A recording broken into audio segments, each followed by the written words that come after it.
Аким губернаторларга атайын критерийлерди иштеп чыкканбыз. Алардын иштегенин натыйжасын биз кантип баалайбыз деп баалаган критерийлер бар да, индикаторлор бар.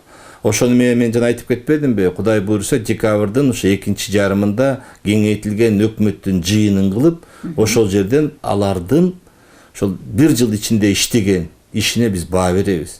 Жаманын жаман деп айтабыз, жакшысын жакшы деп айтабыз. Аларды сөзсүз түрдө, анткени алар кызматка келишти, мамлекетке кызмат кылайын деп. Мамлекетке кызмат кылып иштеп бериш керек. Биз баягы чалчактап тойлордун баарын кыскартышыбыз керек. Мен барган жердин баарын ушинтип айтып атам. Ошол жерге барып, жетекчи барса дагы мурункудай барып, мага тай сойгон жок, эмне үчүн деп таарынганды коюш керек. Эскиче жашайлы, келгиле. Үйүңдө кандай тамак ичсең ошондой ич. Биринчи, экинчи, кыска гана. Ал кой сойдуруп, шаан шөкөт кылып, баарын убара кылып, эмне ошол аким губернатор кой сойбаса чөнтөгүнөн чыгармак беле. Ал сөзсүз түрдө бирөөнөн алат. Эгерде ал мени сыйлай турган болсо, үйүнө чакырса мен барам конок болуп. Ошондо өзүнүн чөнтөгүнөн чыгарып берет.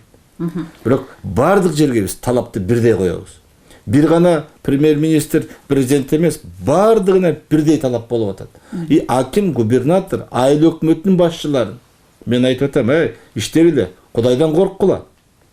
Кызмат кылам деп келдиңби? Элге кызмат кылып, артында жакшы из калтырып кеткин.